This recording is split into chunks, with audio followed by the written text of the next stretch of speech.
శ్రామ్ ఇవాళ టప్పా చబుత్ర హనుమాన్ ఆలయంలో కలిగిన శివాలయంలో ఎవరో దుండగులు ప్రవేశించి ఏదైతే దుశ్చర్యకు పాల్పడ్డారో దీన్ని నేను తీవ్రంగా ఖండిస్తున్నా.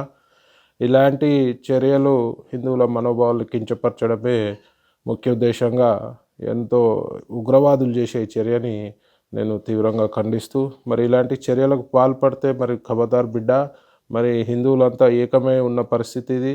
మరి ఎవ్వడు కూడా ఇట్లాంటి చర్యలకు పాల్పడితే మాత్రం చాలా పరిస్థితులు దారుణంగా ఉంటాయి.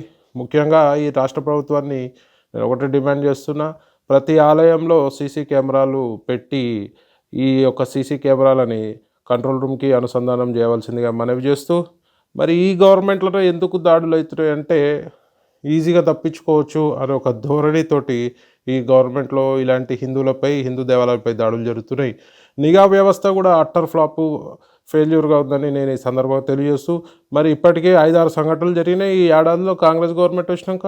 మరి కాంగ్రెస్ నాయకులు ముఖ్యంగా ముఖ్యమంత్రి రేవంత్ రెడ్డి గారు ఆలోచించాలి. మరి హిందువులపై దాడులు జరుగుతుంటే మీరు ఏం చేస్తున్నారు, మీ ప్రభుత్వం ఏం చేస్తుంది, మరి మీ పోలీస్ వ్యవస్థ ఏం చేస్తుంది? ఒకరు అడుగుతారు మళ్ళీ గుడి దగ్గర కాపలా ఉండాలి. గుడి దగ్గర కాపలా ఉండాల్సిన అవసరం లేదు, సీసీటీవీలు పెట్టండి. ప్రతి మందిరం దగ్గర సీసీటీవీలు పెట్టి దాన్ని కంట్రోల్ రూమ్కి అనుసంధానం చేయండి. అదే కాకుండా మీరు గుడి దగ్గర కాపలా ఉండమని మేము అడుగుతలేము.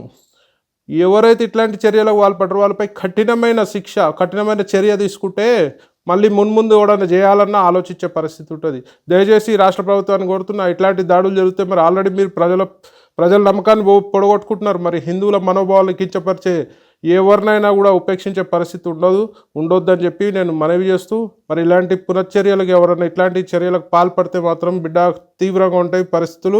మరి హిందువులందరూ రోడ్డుపైకి వస్తే మరి తట్టుకునే శక్తి ప్రభుత్వానికి లేదు, ఎవరికి కూడా లేదని చెప్పి సందర్భంగా తెలియజేస్తూ, ఇలాంటి దాడులకు పాల్పడితే హిందువులంతా ఐకమత్యమై మరి పోరాడాల్సిన పరిస్థితి ఏర్పడుతుంది.